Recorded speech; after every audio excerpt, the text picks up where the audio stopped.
One of the biggest fight cards of the year goes down this Saturday, UFC 276. Garrett Kerman, Ryan Drell here to break it all down for you guys. Can't wait for this one, Garrett. I literally, I am just salivating waiting for this main event. Really, the whole card, top to bottom, is fantastic. Oh yeah, absolutely. Every single fight, all 12 fights are worth watching. You know, Israel Adesanya, Jared Cannonier, Alexander Volkonowski, Max Holloway 3, and you follow that up with Sean Strickland and Alex Pereira. This fight card is absolutely bonkers. On paper, should be the best fight card of the year, and I think it's gonna happen. What do you think? Yeah, I totally agree. I mean, and a lot of people feel like the co-main event should be the main event. Do you agree with that? No, just because how big of a pull Israel Adesanya is, you really can't put Volkanovski and Max Holloway over him. At least not right now, especially in a fight that's their third fight. So it's like, we kind of seen this before, but we know it's gonna be a banger either way. Yeah, I mean the hardcores, I feel like, are looking forward to this Holloway Volkanovski trilogy, and if Holloway goes in and wins, we might actually see 5 fights between these two before it's all said and done. So a lot to get into. Let's just start right with the main event, the middleweight championship of the world. The champion Israel Adesanya, a massive favorite, minus 450 against Jared Cannonier, plus 360 dog, and we all know plenty about both of these guys. Cannonier used to be a heavyweight, and we've seen how his power translates to 185 here in this division. The guy has just got some massive power for this middleweight division. Can he keep this where he wants it in striking range where he can land a big shot? Because we know how elusive Izzy can be, and rightfully so, he's the massive favorite. Do you think that there's a chance that Cannonier could spring a massive upset here? I don't think so. I don't think Jared Cannonier is the one to do it. He's a prototypical fighter that Adesanya has faced his entire career. Guys that have heavy hands and pretty stationary on the feet. Paulo Costa, comes to mind whenever you think about that. Even Marvin Vettori is still pretty stationary with his punching, comes straight forward, head on the center line. Yoel Romero as well. So I feel like this is not something that he hasn't seen before. I don't think Cannonier is going to bring something different to the table.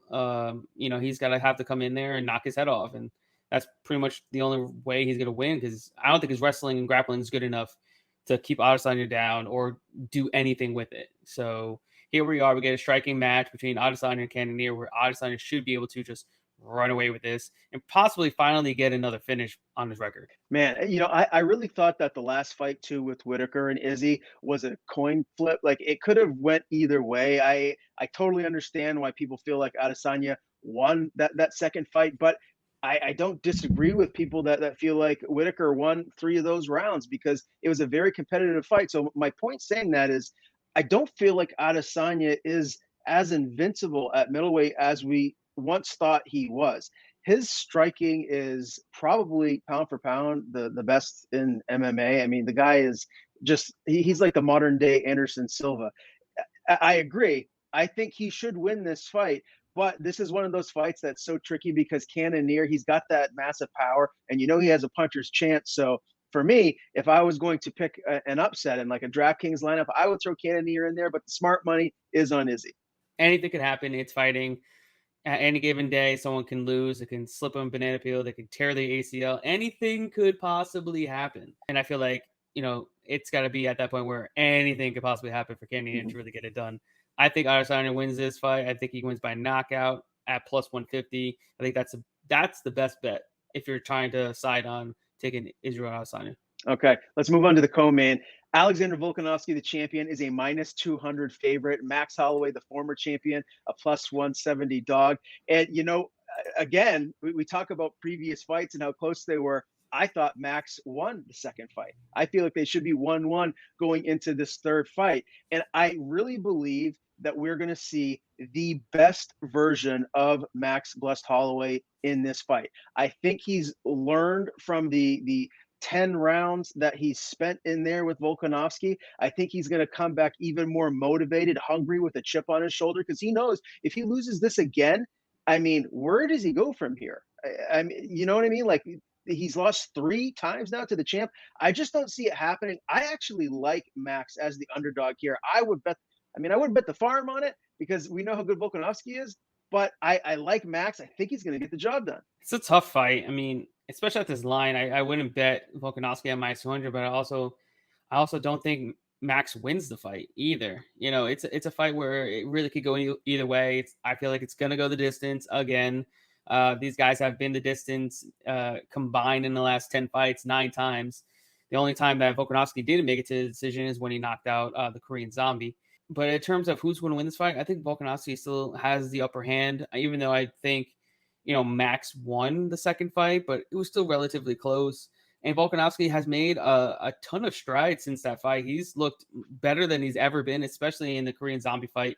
He was firing on all cylinders, and I know that's not Max Holloway, but we've seen him he just got better, and he looks more, I don't know, he looks different now than when we saw, in the Max Holloway fight number 2.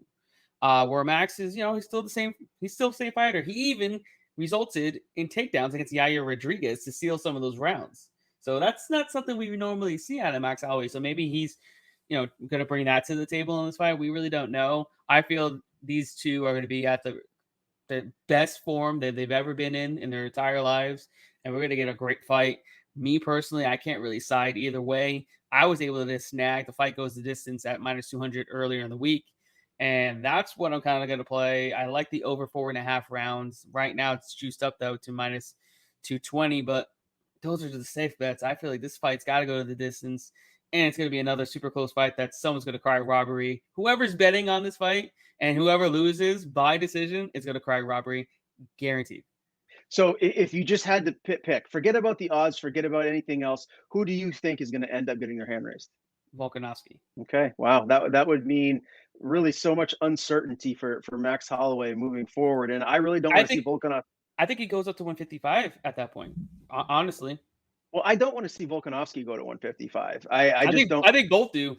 I think Yeah. both will go to 155. No matter who wins, because I mean, obviously, if Max wins, he'll say 145. But like you said, if losing to the champ 3 times, where do you go from here? I feel like a new weight class. 2 of the best pound for pound fighters in the UFC. There's no doubt about that. So regardless of what happens, that there's still going to be pay-per-view draws here moving forward. All right, Alex Pereira, Sean Strickland. This is interesting to me. Pereira is a minus 105 favorite to Sean Strickland minus 115 favorite. So I guess it's like a pick 'em, right? But I'm just surprised as to how close it is, Garrett, because Pereira is 5-1 as a professional mixed martial artist. Now I get it; he's got a ton of kickboxing background.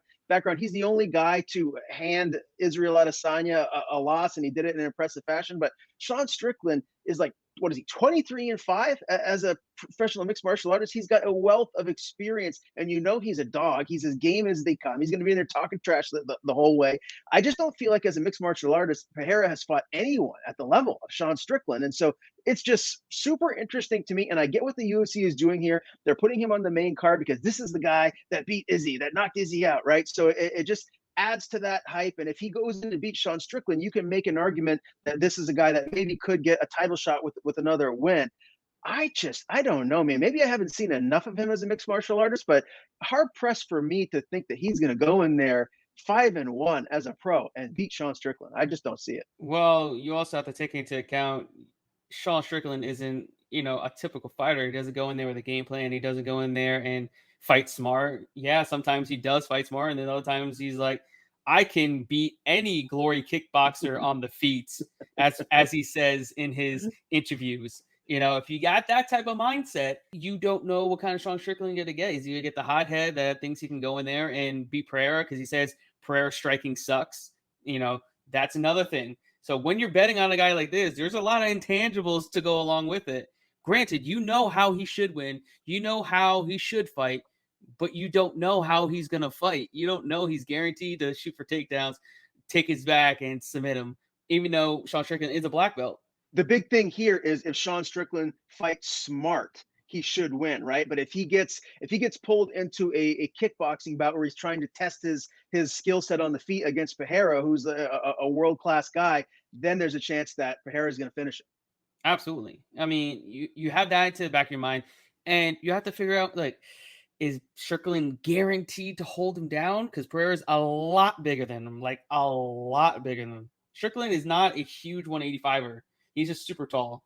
He's pretty. I mean, he's built. Don't get me wrong, but he's not one guy that's like Pereira, who's 6'4" and probably should be fighting at 205 pounds. I mean, he's fought at 205 in Glory, and then he fought at middleweight as well. So, I mean, it comes down to whether he can keep him down or make Pereira work. My worry is because I am betting on Pereira. I'm taking him in this fight. I feel, he's takedown defense has looked better. He's been training with Glover Teixeira for the last forever with jiu-jitsu and grappling because he was going to make the transition to MMA at some point. We want to see the Izzy versus Pereira fight. No one on God's green earth wants to see Izzy take on Sean Strickland. Yes, cool build up because Sean Strickland's an idiot. He says his mind, whatever's on his mind. It will be funny. Don't get me wrong. It'll be a great presser. But when the fight comes down to it, it won't be remotely close. Like, he would absolutely mop the floor with Sean Strickland because he's not on his level of striking, and he's not going to take him down and hold him down. I mean, he's faced much better wrestlers, much better grapplers. They weren't going to be able to do it. So then you're going to get a fight where Izzy styles on Sean Strickland for 25 minutes. It won't even be close. But don't we want Pereira versus Adesanya? That's draw is ridiculous. He's the only one to ever knock out Adesanya. He's the only one to beat him not once but twice. I mean, that's such a bigger draw. I feel that has a lot of fireworks to it, and I personally would love to see that matchup. Even though I think Izzy would beat him. But granted, that's the fight that to make. That's the fight that everybody wants to see. No one in the right mind would want to see Sean Strickland fight Izzy. They just don't. They just don't. I mean, they like Sean Strickland. I get it. But at the end of the day, that's not the best matchup. And Izzy should walk all over him. But as far as this fight goes, Ike Pereira knocking him out inside 2 rounds. All right. Well, we'll keep it moving. I definitely want to see Izzy move up to 205 at some point, but to talk for another day. All right. Pedro Munoz, Sean Sugar O'Malley. O'Malley is a minus 295 favorite. Pedro Munoz plus 245 dog. Is there any way Munoz gets this done? I just don't see it. I feel like he's going to have trouble with the length, the reach, and even some of the power and the unorthodox style of striking that O'Malley, brings to the table. Munoz hasn't looked his best as of late, and he's looked like he's having trouble finding his distance, and he's been getting hit a ton, and I expect more of that here. But he does get finished. O'Malley, I think, wins a clear-cut unanimous decision. Yeah, I'm with you 100%. Brian Barberena, Robbie Lawler. Oh, man, Robbie Lawler. Who doesn't like watching Robbie Lawler fight? And Brian Barberena is kind of cut from the same mold. He's a plus 100 underdog. Robbie Lawler's a minus 120 favorite.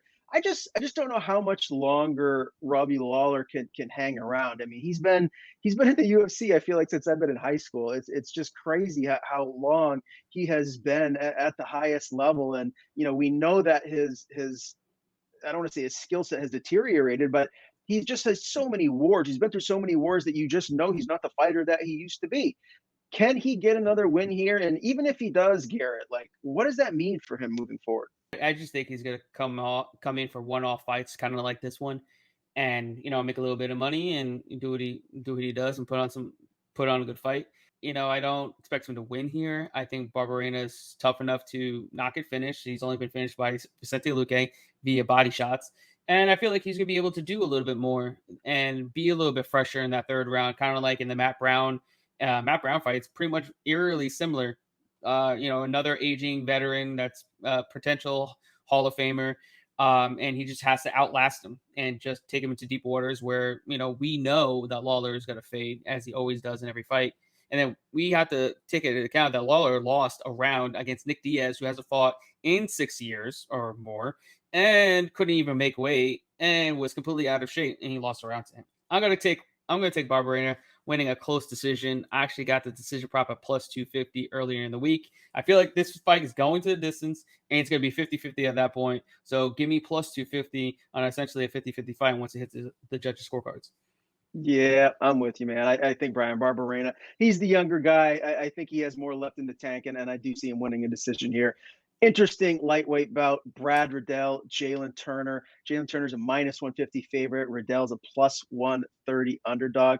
I'm really intrigued by this one. I feel like this potentially could be maybe fight of the night before you get to the pay-per-view card anyways, at least on the prelims. How do you see this one shaking out, Garrett? Man, this is a tough fight. I can't shy away from taking Brad Riddell as as an underdog in a fight where I feel like it's going to be majority of a kickboxing match. I feel like he's definitely the much better technical striker on the feet. He doesn't have the power advantage, but as long as he doesn't get clipped, which he has been clipped before, I feel like if he survives round one, doesn't get finished, he can take Turner and just bust him up in rounds 2 and 3, where Turner's been finished numerous occasions. So I got Riddell as a dog here, potentially winning inside the distance, probably a later portion of this fight.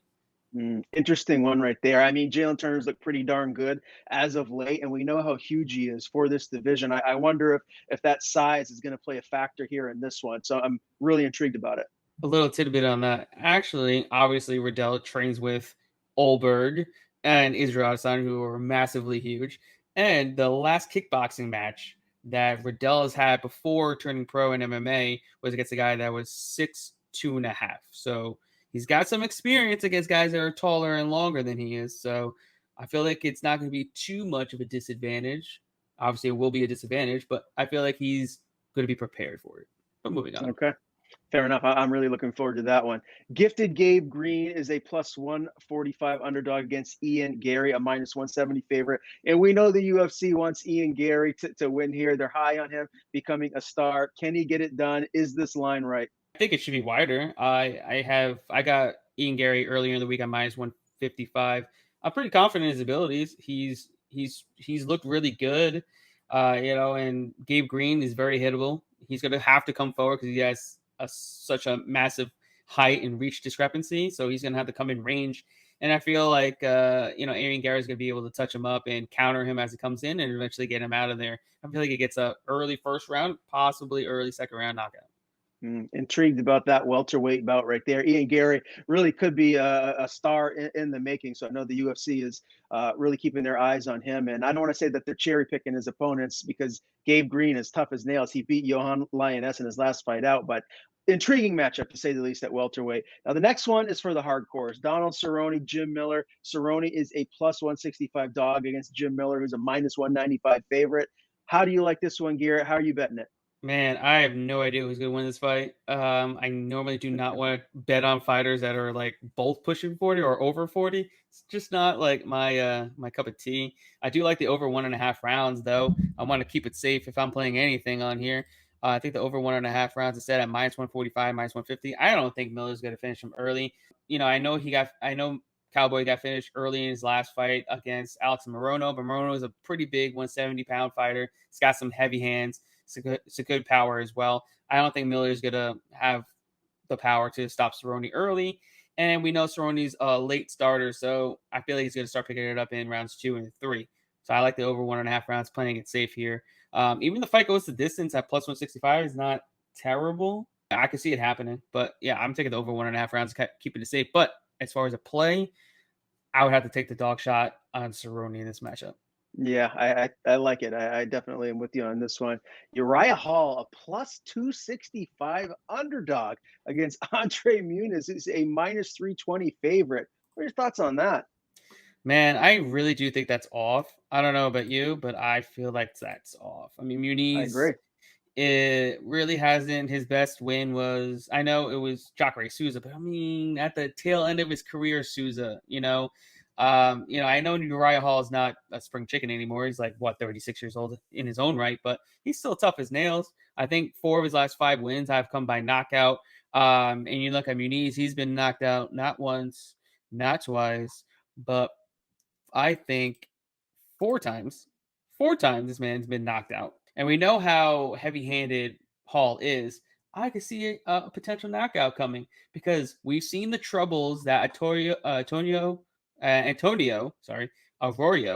He did really well against Muniz in that matchup, and I can kind of see the same happening here. If Muniz doesn't land the takedowns or Hall's able to get back up, he's gonna punish him and hard, especially with those body kicks and the head kicks. And I think Hall gets him out of there.